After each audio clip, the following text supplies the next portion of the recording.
ইরানের বিরুদ্ধে যুদ্ধে চাপে পড়ে মধ্যপ্রাচ্যে অতিরিক্ত ৫,০০০ মেরিন সেনা ও নাবিক মোতায়েন করেছে যুক্তরাষ্ট্র। একাধিক মার্কিন গণমাধ্যম জানিয়েছে এই তথ্য।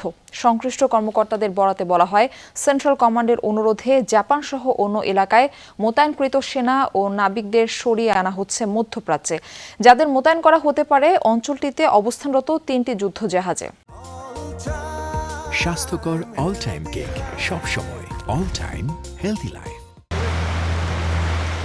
ইরানের যুক্তরাষ্ট্র ও ইসরায়েল যৌথ অভিযান শুরুর আগেই সবচেয়ে বড় মার্কিন রণতরী জেরাল্ড আর ফোর্ড এবং ইউএসএস আব্রাহাম লিঙ্কন মোতায়েন সহ সামরিক উপস্থিতি বাড়ানো হয় পারস্য উপসাগরীয় এলাকায়। অপারেশন এপিক ফিউরিতে ইরানের সর্বোচ্চ নেতা আয়াতুল্লাহ আলী খামেনি ও শীর্ষ নেতারা নিহতের পরও আকাঙ্ক্ষা অনুযায়ী সুবিধা করতে পারছে না ওয়াশিংটন, বরং ইসরায়েলে এবং মধ্যপ্রাচ্যের একের পর এক মার্কিন ঘাঁটিতে তেহরানের পাল্টা হামলায় নাজেহাল দশায় ট্রাম্প প্রশাসন।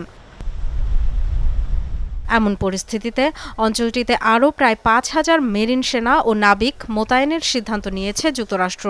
কমপক্ষে ৩ জন মার্কিন কর্মকর্তার বরাতে এনবিসি নিউজ সহ বিভিন্ন গণমাধ্যম জানিয়েছে এ তথ্য। কর্মকর্তারা জানিয়েছেন, ইরানের সঙ্গে যুদ্ধ আরও ছড়িয়ে পড়ায় নেওয়া হচ্ছে বাড়তি পদক্ষেপ। দাবি, যুদ্ধ পরিকল্পনার অংশই ছিল প্রয়োজন অনুযায়ী ব্যবহারের জন্য মেরিন সেনাদের প্রস্তুত রাখা। আঞ্চলিক কমান্ডারদের জন্য সামরিক বিকল্প বাড়ানোই লক্ষ্য।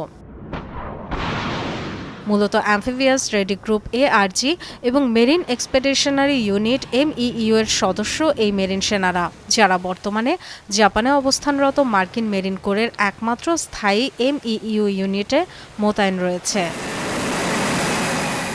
সংকট মোকাবেলায় দ্রুত অভিযানের জন্য প্রশিক্ষিত এই ইউনিটগুলো, এর মধ্যে রয়েছে মার্কিন দূতাবাসগুলোর সুরক্ষা এবং বিপজ্জনক এলাকা থেকে বেসামরিক মানুষকে সরিয়ে নেওয়া। এছাড়াও স্থলে প্রথম বাহিনী হিসেবে পৌঁছে অন্য সামরিক ইউনিটের অভিযানের পথ তৈরি করে দেয় তারা।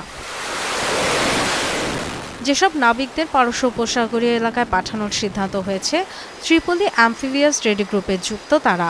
ইউএসএস সান্টিয়াগো, ইউএসএস ত্রিপলি এবং ইউএসএস নিউ অরলিন্সে দায়িত্ব পালন করছেন তারা।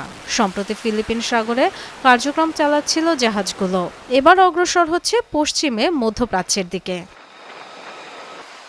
Dorothy Tasrin, Jamuna news.